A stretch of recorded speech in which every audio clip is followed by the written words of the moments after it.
The Lord be with you. A reading from the Holy Gospel according to John. Jesus said, "My sheep hear my voice. I know them and they follow me. I give them eternal life and they will never perish. No one will snatch them out of my hand. What my Father has given me is greater than all else, and no one can snatch it out of the Father's hand. The Father and I are one." The Gospel of the Lord.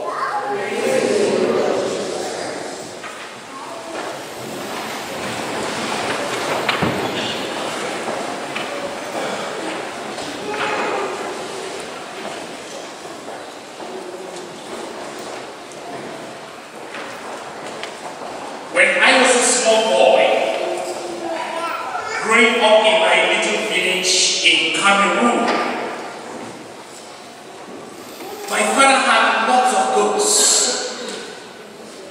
and my brothers and I, we took good care of our goats. In the morning, when we got up from sleep, we took our goats out to the fields. We take out our goats to graze, and then we went to school. In the evening, we would go back to the fields, grab our goats, and bring them back home. We loved these goats, and these goats knew us so well. They knew our voices. Each time they heard us talking, they came to us. But when they heard the voice of a stranger, they walked away. And each time one of these goats wandered away, we abandoned the other goats and we went out in search of the lost goat until we found it and brought it back home.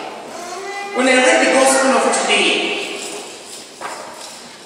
when I hear Jesus Christ describing himself as a shepherd, I started thinking of my childhood experiences with the goats.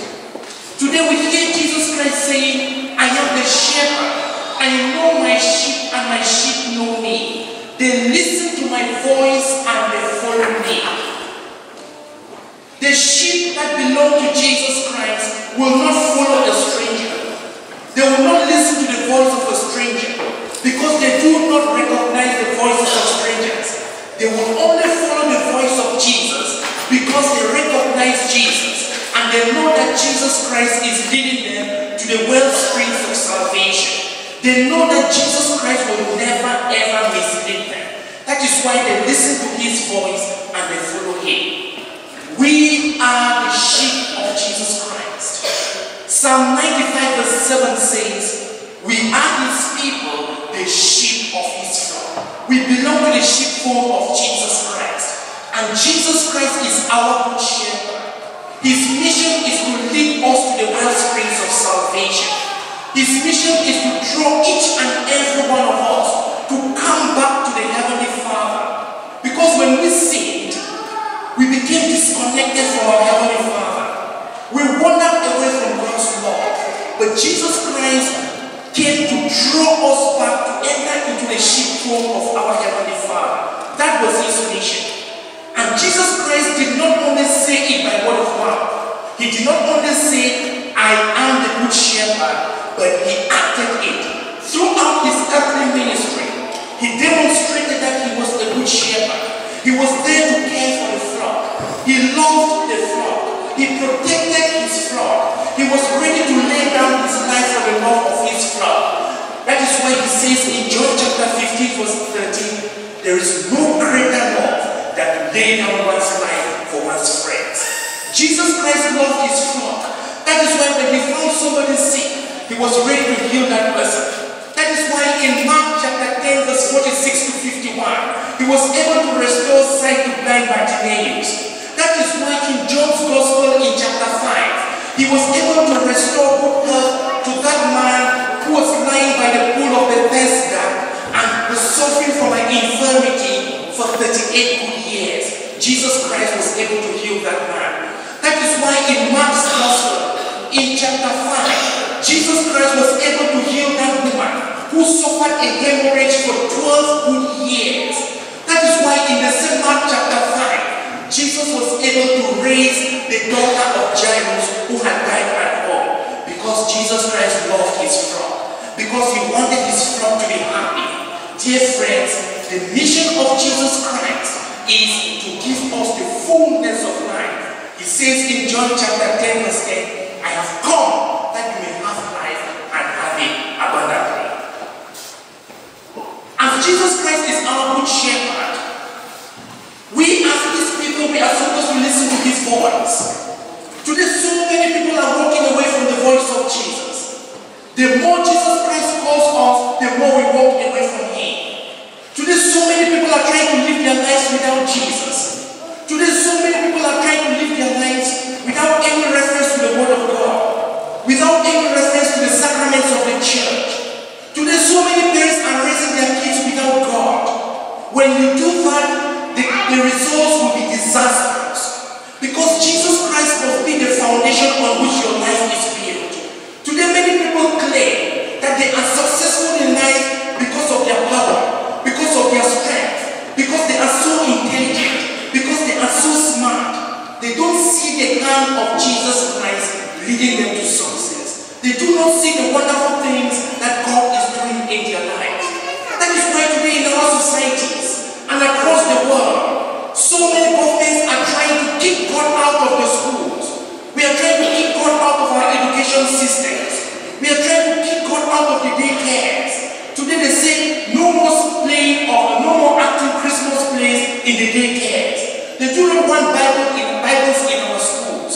They do not want to see the crucifix hanging on the walls in the classrooms, because most governments are becoming anti-Christian.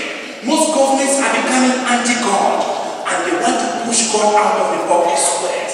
When we destroy the foundation of our lives, then so many horrible things will begin to happen in our societies. When we rebuild our lives without God as the moral foundation, then a young man can easily go into this church and start shooting each and every one of us without any fear, because he has no respect for human life.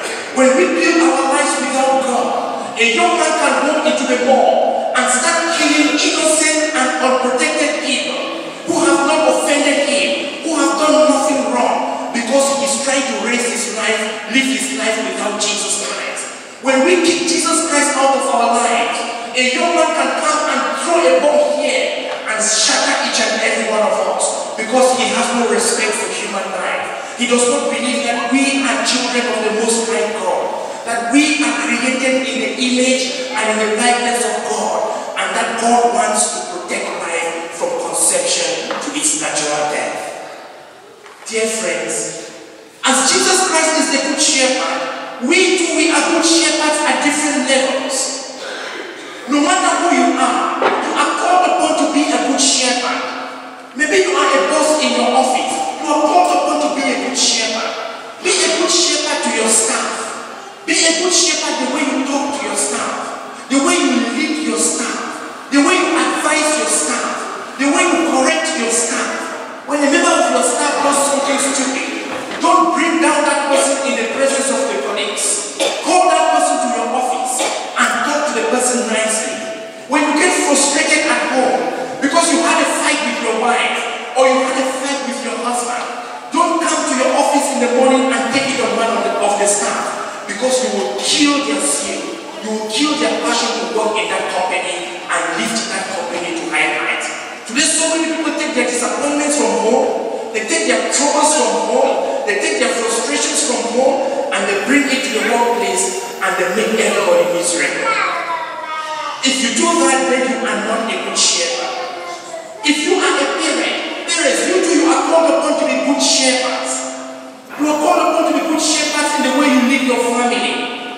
Teach your children about the ways of the Lord. The Bible says in Proverbs chapter 22 verse 6, teach a child the ways of the Lord, and when he grows, he will never depart from it. You must talk to your children about the love of God.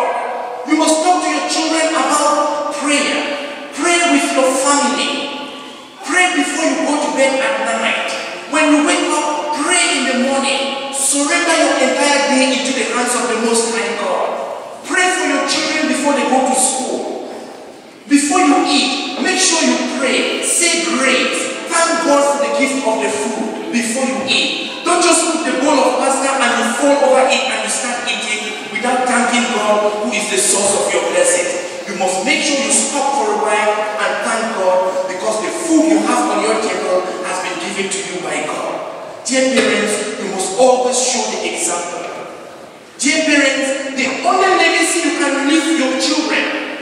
The legacy you can bequeath to your children is not all the money you have kept in the banks, not all the money in CIBC, in RBC, Scotiabank, or BMO.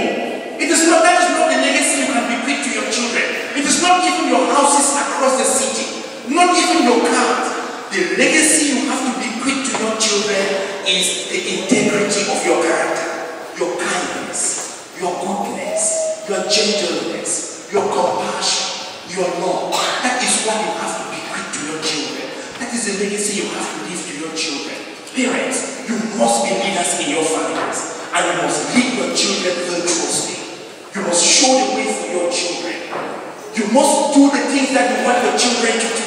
If you ask your children to do something and you are doing the direct opposite, your children will never be good kids, because children often copy from their parents. And you must always remember that the family is the domestic church. The family is the church, is the first church where children learn values. They learn values from their parents. They learn how to interact with their friends back from the family. It is in the family that you teach your children how to love God.